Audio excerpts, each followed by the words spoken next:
In July of 1946, Talmadge's racially burning campaign rhetoric adds fuel to the racial fires already burning in rural Walton County, Georgia.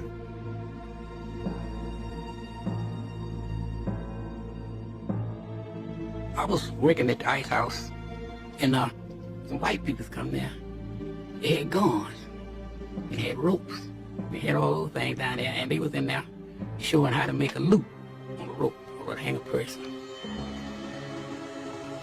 On the afternoon of July 25th, 1946, Loy Harrison, a white man, was driving two black men and their wives home from Monroe, Georgia.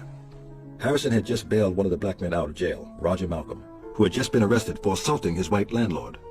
The other black man in the car was Malcolm's brother-in-law, George Dorsey. George came home from the Army in '45, and I met him way down the road down there and walked him all the way home. And he was telling me about being in the Army. He had some medals on. He was real proud of that. At sunset on July 25th, 10-year-old Clinton Adams and a friend were playing by the river at Moore's Ford Bridge. We seen Mr. Loy Harrison's old big old black car. Seen him go down the road. And I think nothing about it, about one car. Dave might go through there. And when he got along this spot here, he didn't have access to the bridge because they had a car blocking the bridge. One car came up from behind. The mob, about 15 or 20 armed white men, came out of the woods and out of the cars that was parked down here. We seen them down there fighting. Some white men. We didn't know what was going on at the time being, so we just laid down right side the field there, right on the edge of it. And then we seen it was Klans, because we knew some of them.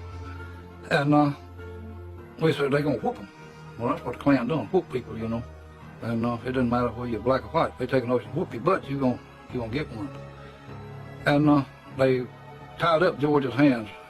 And once they started into the wooded area with them, Dorothy, from what Loy Harrison said, yelled out, "Don't kill him," and she called the name of one of the people that she recognized. Then the order was given to go back to the car and get the two young black ladies that was in the car. And they pushed and shoved them and knocked them around. And all at once, these four guys, they just come up there and they pulled guns and bang. And everything went into slow motion. To me. And they started shooting. People standing up over them, shooting down on them. People were shooting in the trees. Bullet was going every which way.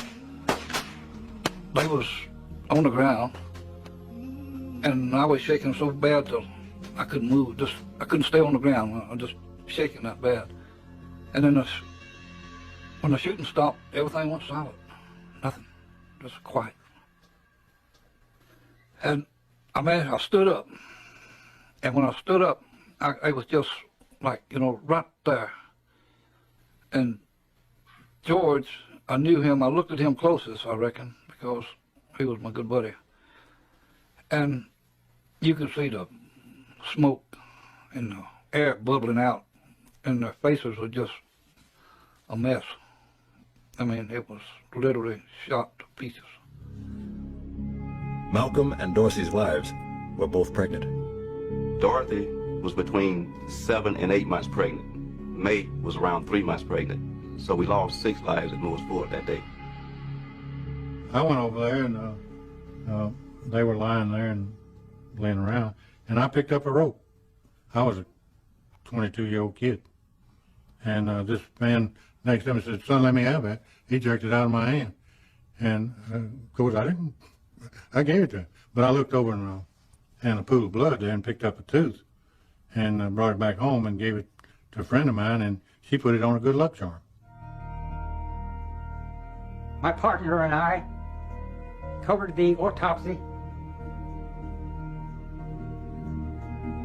and we stood and watched this rather awesome experience where they had to use an axe to open up the chest, where they had to use these prongs to remove slugs and pellets from the body. I went down to the funeral home and looked at them, and that was one of the wrong things I shouldn't have never done. They just swole up and beat up. It was just awful.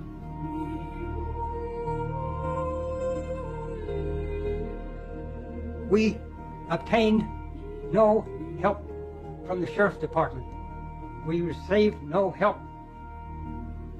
from the local police department. 2 or 3 days later, the sheriff was asking Mama questions about it, and I was just sitting on the porch. And I said, I know who done it. Big mouth me on, let him know right quick. And he said, come here, boy. So I went over to him. And he said, I want to tell you something. He said, I can put some of these people in jail, but I can't put all of them. And if they find out you know what you know, it could come back on you, your mama, your sister, or your brother. And he said, the best thing you can ever do is never mention this again. Rumors spread through the white community that 18-year-old Lamar Howard has told the police he had seen a mob gather at the ice house before the killings. Next day, I went back to the ice house, and these 2 white fellas asked me, well, what'd you tell them? I didn't tell them nothing because I didn't know nothing to tell them. And then he kept on questioning, I know you told them. What did you tell them? You better tell me. If you don't tell me, I'm going to kill you. And he pulled a hammer back on that gun and pointed right in my face, about this close to you. And that bear looked like it was that big. But I still didn't tell him anything. I said, I don't know nothing, I can't tell you. Then they tried everything they could around there. Then one told the other one, he said, oh, let's let him go home. He don't know nothing. He don't know nothing. He said, now I'm gonna tell you, you go home, you don't stop talking to nobody, and don't do anything. You go straight home. I have had nightmares.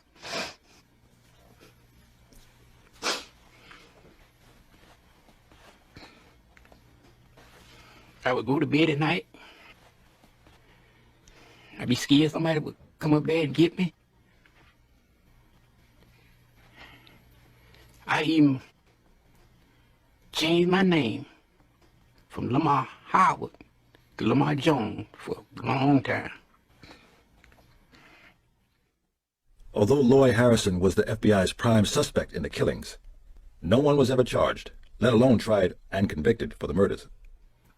And I asked him, I said, Mr. Loy, I said, why did them people kill George and Doris?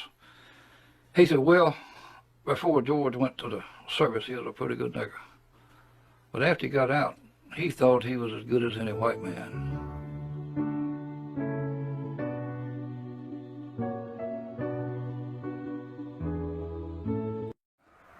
This was the worst thing that ever happened to me.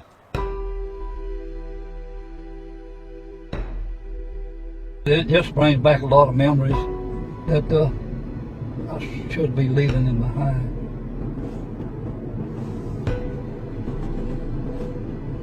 And this bridge, you see, that's on. Good happened.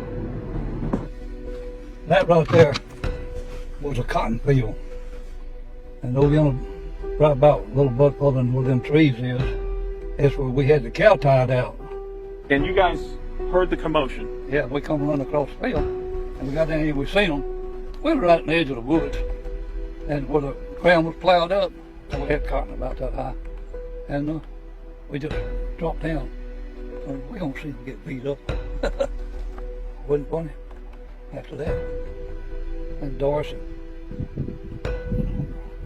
George's wife, they was doing a lot of screaming and hauling.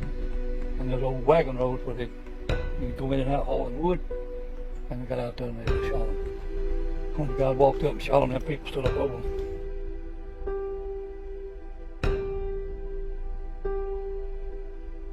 But when you seen that siren on the fender and a light on top and a white streak around the car, that was a mark. And that's the way I remember it. And I just don't believe I'm wrong. We were so glad to see him leave. Because we were scared, crying. But as soon as they left, we jumped up and I just looked and see smoke and stuff coming out of the bodies. They just laying down there. It was nasty. And I went across that field as fast as I ever run. And I'm gonna tell you this, I was here. I know exactly what come on. I lived through it. I've been living through it for 71 years. And I don't want no more of it. I'm just tired of it. After 71 years, it comes after me every year. never let me go. It's just like the other day when you started reading that, it all just come home. That's why I made myself and my God a promise. I'm gonna do this day, and this will be the last one. I ain't gonna come back, and I ain't gonna repeat none of it.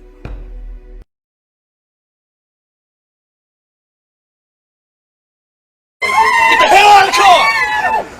Get out of the car! Get out of the car! Get out of the car! Get the fuck out of the car! Get down! You're right now!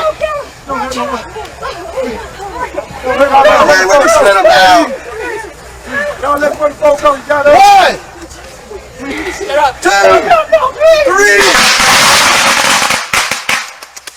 Load him up again, kid boys. We're gonna shoot him again. Ready? 1, 2.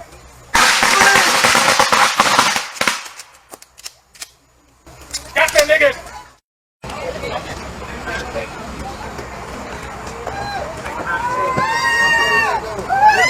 I want that goddamn nigga Roger.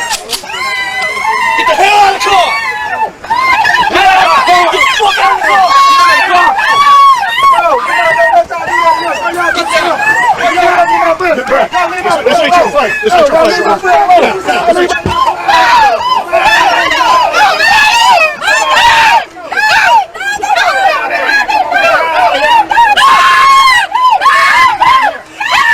Get it out! Come on, get him. We're gonna kill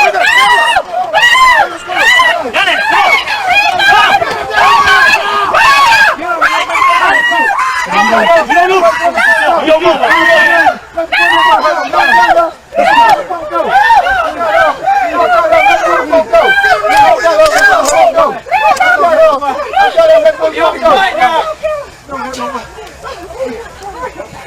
Ready, we're gonna shoot him now. 1, 2, 3.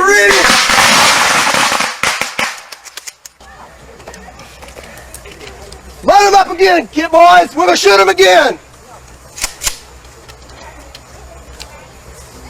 Ready? 1, 2.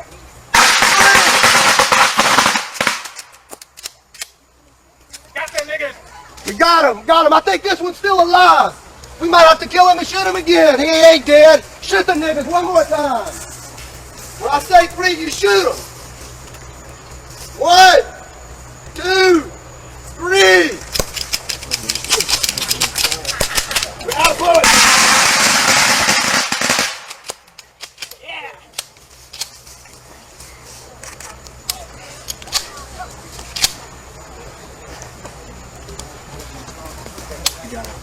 Go ahead and cut it out. got other ones.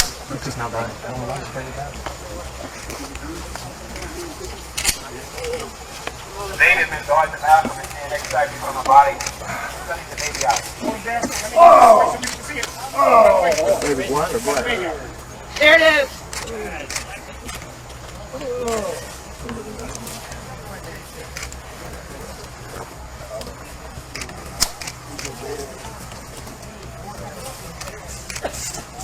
Loy, you don't know anybody here, do you?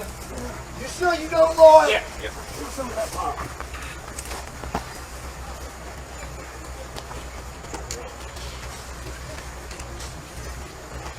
Good job, boys. Good job. Hey. Well, drink. Yeah.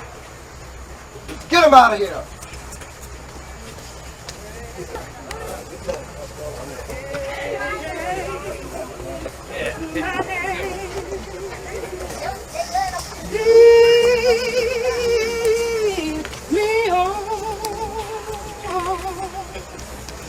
Let me stand. I am tired. I am weak. I am worn through the storm, through the night.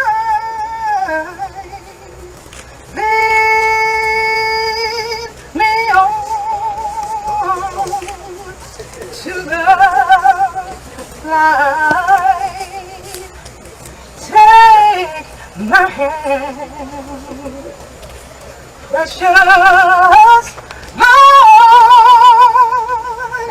and lead me on at the river. I stand, shine my feet, hold my hand, take my hand, precious Lord, and lead me on. You told me one time that your mother told me about this story. I mean, it's just like I already know. I mean, she talks about it all the time.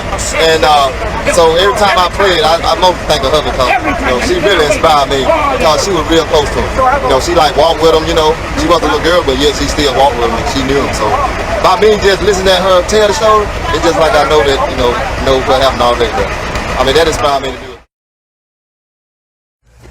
That is a stain on our history and still a burden on our souls. We demand justice. We demand justice. We demand justice. Arrest the Klansmen. Try them. Convict them. Put them behind the bars of prisons where they should have been in 1946. America cries out for justice. Lift every voice and sing till earth and heaven ring with the harmonies of liberty. Let our rejoicing rise high as the listening skies. Let it resound loud as the rolling sea.